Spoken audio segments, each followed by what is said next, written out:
India में sustainability एक buzzword नहीं, एक बिजनेस मॉडल है और इस नए मॉडल के दो साइलेंट वॉरियर्स हैं। रिसाइकलिंग सेक्टर के स्टॉक्स, मतलब ना फ्लैशी ईवीज ना सोलर पैनल्स, ये वो कंपनीज हैं जो स्क्रैप को सिस्टम में वापस लाकर वैल्यू क्रिएट कर रही हैं। आज के वीडियो में हम बात करेंगे दो ऐसे ही स्टॉक्स की, ग्रेविटा इंडिया और एंटनी वेस्ट हैंडलिंग सेल, जो भारत के वेस्ट को गोल्ड में बदलने में लगातार लगे हुए हैं। तो चलिए शुरू करते हैं पहले ग्रेविटा के साथ, जहां स्क्रैप रिसाइकलिंग सिर्फ काम नहीं, एक इंजीनियर्ड सिस्टम है।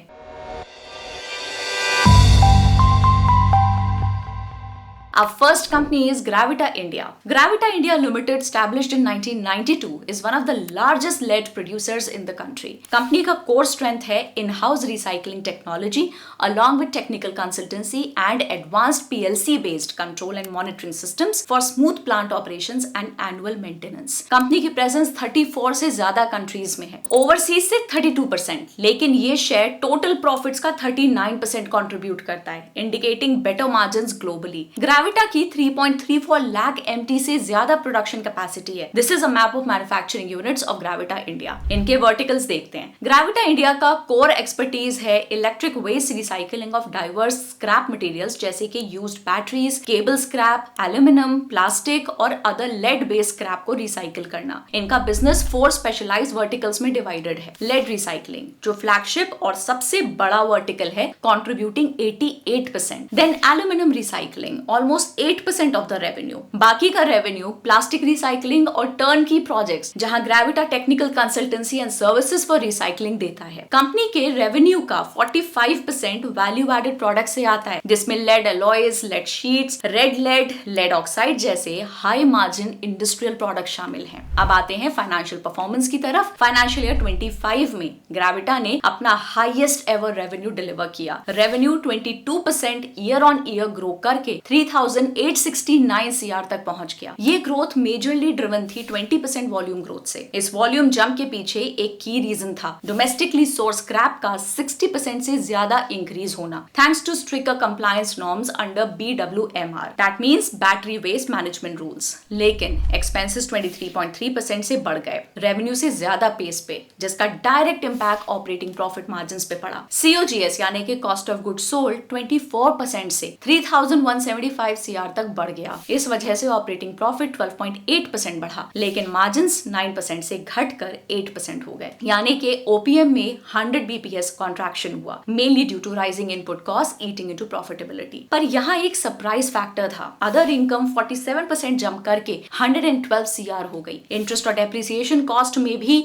17% और 23% की गिरावट देखने को मिली, to 43 CR and 29 CR respectively. इन सब का कंबाइंड इफेक्ट ये हुआ कि नेट प्रॉफिट 29% तक ग्रो हो गया डिस्पाइट प्रेशर ऑन मार्जिन्स। अब जरा फ्यूचर एस्पेक्ट्स पे नजर डालते हैं। इस लिस्ट को ध्यान से सुनिएगा। फाइनेंशियल ईयर 25 में ग्रेविटा की प्रोडक्शन कैपेसिटी थी 3.34 लाख MTPA और अब टारगेट है इसको फाइनेंशियल ईयर 28 तक 7 लाख प्लस MTPA तक ले जाने का। अभी के लिए कंपनी के पास 60,000 MT प्लस का ऑर्डर बुक है और ये क्लियरली दिखाता है स्ट्रॉन्ग डिमांड विजिबिलिटी। विजन 2029 है कि कंपनी का प्लान है कि 50% से ज्यादा रेवेन्यूज अब वैल्यू एडेड प्रोडक्ट से आए बाय फाइनेंशियल ईयर 28। मैनेजमेंट का कहना है कि इनकी कस्टमाइज्ड और हाई मार्जिन प्रोडक्ट कैपेबिलिटीज उन्हें ना सिर्फ बेटर कंट्रीब्यूशन मार्जिन्स देती हैं, बल्कि क्लाइंट्स के प्रोडक्ट मिक्स में भी ज्यादा शेयर दिलाती हैं। और 30% से ज्यादा रेवेन्यू नॉन लेड वर्टिकल से आए, जो अभी बस 12% है। इस ट्रांजिशन के लिए ग्रेविटा 1500 करोड़ का कैपेक्स प्लान कर रही है, जिसमें 890 CR तक कंपनी इंटरनली फंड कर पाएगी। 1000 करोड़ एग्जिस्टिंग वर्टिकल्स जैसे कि लेड, एल्यूमिनियम, प्लास्टिक के लिए, 500 करोड़ न्यू वर्टिकल्स जैसे कि lithium ion, rubber, steel, paper के लिए। This brings to the new point कि ग्रेविटा रबर और लिथियम आयन रिसाइकलिंग में भी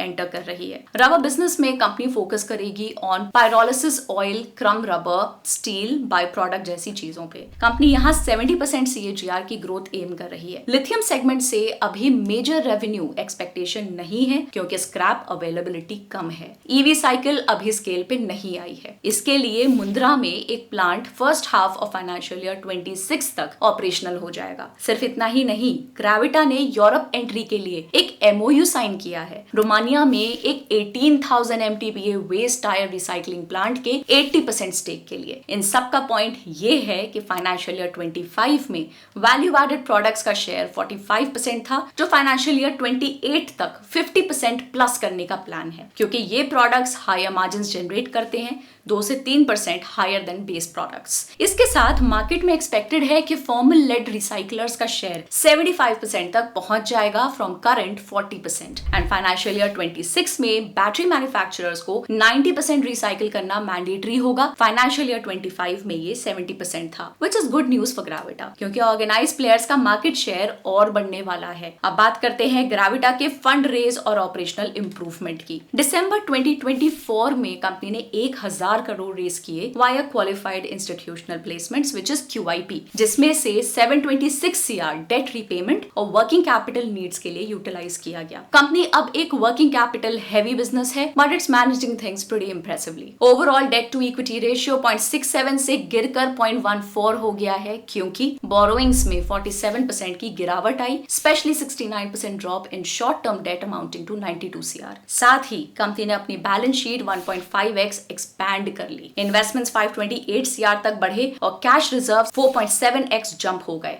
अब सबसे बड़ी बात, कंपनी ने पहली बार इतना strong net cash position report किया। CFO 6.7x ऊपर गया और CFF भी 5.2x ग्रो हुआ, जिसकी वजह से नेट कैश इंक्रीज हुआ बाय 11.8x। ऑपरेशनली भी पिक्चर इंप्रूव हो रही है। कैश कन्वर्जन साइकिल 25 डेज से रिड्यूस हुई, क्योंकि डेटर डेज 5 डेज और इन्वेंट्री डेज 25 डेज गिर गए। ये इंप्रूवमेंट लार्जली आया है डोमेस्टिक स्क्रैप प्रोक्योरमेंट में 60% जंप की वजह से, थैंक्स टू EPR और environmental compensation compliance norms, EC compliance norms. इस शिफ्ट की वजह से working capital days financial year 25 के 85 से गिर के फाइनेंशियल ईयर 26 में 77 तक आने की एक्सपेक्टेशन है, और इससे कैश फ्लो फ्रॉम ऑपरेशंस भी 280 CR से जंप होके 360 CR तक पहुंचने का गाइडेंस दिया गया है। बट कुछ चैलेंजेस भी हैं। अब जब कंपनी अपना फोकस लेड के बियॉन्ड एक्सपैंड करने पर लगी हुई है, कुछ चैलेंजेस भी सामने आ रहे हैं, जैसे कि falling returns on assets in turnkey projects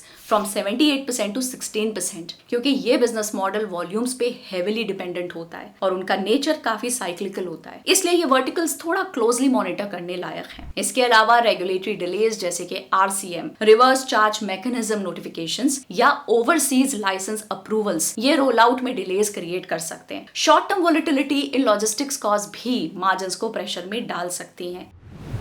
अब आते हैं अपनी दूसरी कंपनी पे। Antony Waste Handling Cell Limited का काम है road sweeping, waste collection and transportation, waste to energy projects और वेस्ट मैनेजमेंट प्लांट्स को डिजाइन, ऑपरेट और मेंटेन करना। कंपनी इंडिया के top 5 municipal waste management players में शामिल है with a solid 20 year track record. ये एक B2G यानी कि बिजनेस टू गवर्नमेंट मॉडल पे काम करते हैं, जहां contracts long term, large scale और कैपिटल इंटेंसिव होते हैं, specially collection and transportation which is CNT segment. इसमें काफी कंपटीशन है, इसलिए कंपनी फोकस करती है बड़े और फाइनेंशियली स्ट्रॉन्ग म्युनिसिपैलिटीज पे। इनके वर्टिकल्स देखें तो पहले आता है municipal solid waste collection and transportation, CNT, 61% revenue contribution के साथ। इसमें आ गया door to door collection with dedicated vehicles, waste to transfer stations या लैंडफिल तक एफिशिएंटली ट्रांसपोर्ट करना। करंटली 17 एक्टिव कॉन्ट्रैक्ट्स हैं with an average tenure of 7.7 years. The municipal solid waste processing is 27% revenue contribution. Waste को segregate और process करने का काम financial year 25 में शेयर 23% से बढ़कर 27% हो गया in just 1 year. And lastly contracts and other services 12% revenue contribution includes mechanical या manual street sweeping, scrap material sales and sale of recovered goods. Company का कंजरमार्ग मुंबई फैसिलिटी एशिया के लार्जेस्ट वेस्ट प्रोसेसिंग प्लांट्स में से एक है। 7500 TPD capacity with 26 year tenure from 2010 to 2036। ये plant Mumbai के 90% municipal waste को हैंडल करता है, लगभग 6000 टन डेली। अब आते हैं फाइनेंशियल परफॉर्मेंस पे। फाइनेंशियल ईयर 25 में कंपनी की टोटल ऑपरेटिंग रेवेन्यू 10% बढ़कर 841 सीआर हो गई, majorly driven by MSW processing segments, जिसने 25% की स्ट्रॉन्ग ग्रोथ दिखाकर 260.9 सीआर का रेवेन्यू डिलीवर किया। लेकिन एमएसडब्ल्यू सीएनटी सेगमेंट में सिर्फ 4% की मॉडस्ट ग्रोथ रही and contract and others segment में 9% की गिरावट हुई। टोटल एक्सपेंसेस मिक्स ट्रेंड में रहे। एम्प्लॉय कॉस्ट और अदर एक्सपेंसेस दोनों 9% बढ़े, लेकिन प्रोजेक्ट एक्सपेंसेस में 35% की सिग्निफिकेंट कमी आई, जो पॉजिटिव रहा। इस वजह से एबिटा 9% से ग्रो होकर 220.2 सीआर तक पहुंच गया। पर डेप्रिसिएशन और फाइनेंस कॉस्ट में तेजी से बढ़ोतरी हुई। डेप्रिसिएशन 31% और फाइनेंस कॉस्ट 41% तक बढ़ गया। इसका सीधा इंपैक्ट बॉटम लाइन पे पड़ा, क्योंकि फिक्स्ड एसेट्स 3 साल में 3.1x बढ़े हैं और बोरोइंग्स भी लगभग 2.9x हो चुकी हैं। नेट प्रॉफिट सिर्फ 1% मार्जिनली बढ़कर 100.6 सीआर हुआ। ग्रोथ आउटलुक को देखें तो कंपनी का क्लियर टारगेट है 25% CAGR revenue growth over the next 3 to 5 years। Plus company के कोर मार्जिन्स अभी 20 से 21% के रेंज में हैं, जो इंप्रूव होकर 22 से 23% तक पहुंच सकते हैं जैसे ही प्रोसेसिंग यूनिट कैपेक्स साइकिल अगले 2 से 3 क्वार्टर्स में कंप्लीट होती है। ग्लोबल लेवल पे देखा जाए तो वेस्ट डिस्पोजल का ज्यादा हिस्सा लैंडफिल लगभग 52% और रिसाइकलिंग ऑलमोस्ट 25% से होता है, लेकिन इंडिया में 77% वेस्ट अभी भी ओपन डंपिंग से डिस्पोज होता है, which is a big concern. ये क्लियरली दिखाता है कि इंडिया को अर्जेंटली रिसाइकलिंग, कंपोस्टिंग और वेस्ट टू एनर्जी सॉल्यूशंस पे शिफ्ट करना होगा। म्युनिसिपल सॉलिड वेस्ट यानी कि MSW मार्केट इंडिया में फाइनेंशियल ईयर 26 तक लगभग 10 करोड़ TPA तक पहुंचने का एस्टिमेट है, और साथ ही MSW मार्केट ने भी लगभग 12% CAGR दिखाया है in the last 5 years। Company के पास अभी भी 8300 CR का हेल्दी ऑर्डर बुक है, जिसमें 58% कॉन्ट्रैक्ट्स 2040 तक के लिए सिक्योर्ड हैं, बाकी नेक्स्ट 12 साल में एग्जीक्यूट होंगे। ये नंबर करंट रेवेन्यू का ऑलमोस्ट 9x है। प्लस AG एनवायरो, जो कि एक होली ओन्ड सब्सिडरी है, उसको लिस्टेड पेरेंट के साथ मर्ज करने का प्लान है to bring cost efficiency, better synergies और स्ट्रॉन्गर फाइनेंशियल स्टेबिलिटी। अब कुछ मेट्रिक्स देखें तो फाइनेंशियल ईयर 25 में कंपनी ने 4.93 million metric tons MMT waste manage किया, यानी कंपनी ने पूरे साल में 49.3 lakh metric tons solid waste process किया। ये बताता है स्केल और कैपेसिटी का लेवल, जिसमें 6% ईयर ऑन ईयर ग्रोथ आई। देन रिफ्यूज डिराइव फ्यूल यानी कि RDF की सेल्स 1.48 लाख टन्स तक पहुंच गई। ये फ्यूल वेस्ट से बनाया जाता है और अल्टरनेट एनर्जी में ये यूज होता है। 2% ईयर ऑन ईयर ग्रोथ दिखाता है कि डिमांड स्टेबल है, लेकिन कंपोस्ट सेल्स ने इंप्रेसिव जंप दिखाया, 21,200 टन्स यानी कि almost 2x growth year on year, यानी कि ऑर्गेनिक वेस्ट से बनने वाले कंपोस्ट की सेल्स डबल हो गई, हाईलाइटिंग स्ट्रॉन्ग ट्रैक्शन इन सस्टेनेबल फार्मिंग इनपुट्स। कंपनी का टोटल ग्रॉस डेट अब 473 CR है, लेकिन 132 CR का कैश भी बैलेंस शीट पे मौजूद है, तो नेट डेट हो गया 341 CR और net debt to equity ratio 0.4x है। इसका मतलब है कि कंपनी की लेवरेज मॉडरेट है। 1 रुपी इक्विटी पे 0.4 का net date, fallen from 0.5x in a year, लेकिन नेट कैश फ्लो एक पॉजिटिव ट्रेंड दिखाता आ रहा है। मेजर रीजन है CFO का 2 साल में डबल होके 187 CR तक पहुंचना। साथ ही इन्वेस्टिंग आउटफ्लोज यानी कि CFI भी 42% से गिर के 149 CR हो गए, जो ओवरऑल कैश पोजीशन को और स्ट्रॉन्ग बनाता है। But it doesn't and here, और भी कई चैलेंजेस हैं कंपनी के लिए। कंपनी का इंटरेस्ट कवरेज रेशियो सिर्फ 2.7x है, यानी कि ऑपरेटिंग प्रॉफिट से इंटरेस्ट कवर करने की ability limited has compared to industry median of 11.73x। और क्योंकि बिजनेस मॉडल कैपिटल इंटेंसिव है, नए प्रोजेक्ट्स एग्जीक्यूट करने के लिए डेट फंडेड कैपेक्स जरूरी होता है। साथ ही वेस्ट टू एनर्जी प्लांट का स्टेबलाइजेशन टाइम भी लंबा होता है, जिस वजह से रिटर्न रेशियोज पे प्रेशर बन सकता है। अब बात करें वर्किंग कैपिटल एफिशिएंसी की, तो ये बिजनेस जीरो इन्वेंट्री मॉडल पे काम करता है, इसलिए फोकस होता है डेज सेल आउटस्टैंडिंग यानी कि DSO पे। करेंटली DSO है 101 डेज, यानी कि बिलिंग के बाद कंपनी को पैसा मिलने में एवरेज 3 महीने से ऊपर लग जाते हैं। म्युनिसिपल कॉर्पोरेशंस जैसे कि क्लाइंट्स के साथ काम करने का रिस्क भी है, जैसे बजट डिलेज, रूल्स लिटिगेशंस या ब्यूरोक्रेसी। साथ ही इनका एक लिटिगेशन अभी भी एक लीगल ओवरहैंग है, जो मुंबई की वेस्ट प्रोसेसिंग पे अनसर्टेनिटी दिखाता है। पर आर्बिट्रेशन रिकवरी स्लो होती है, कुछ केसेस तो 14 साल से पेंडिंग है। लास्टली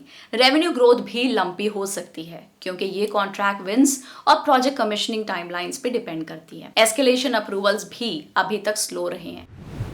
तो ये थी कहानी उन दो कंपनीज की जो भारत की रिसाइकलिंग रेवोल्यूशन का ग्राउंड वर्क साइलेंटली तैयार कर रहे हैं। लेकिन अगर आपको लगता है कि waste is the new wealth, तो ये स्टॉक्स आपके लॉन्ग टर्म पोर्टफोलियो के लिए एक नया एंगल हो सकते हैं। आपको इनमें से किस कंपनी का मॉडल ज्यादा स्केलेबल लगा, कमेंट्स में जरूर बताएं। और अगर वीडियो पसंद आया हो तो इसको लाइक, शेयर और चैनल को सब्सक्राइब करना ना भूलें। मिलते हैं अगले वीडियो में, तब तक invest smart and keep growing. I will see you in the next one. Bye bye.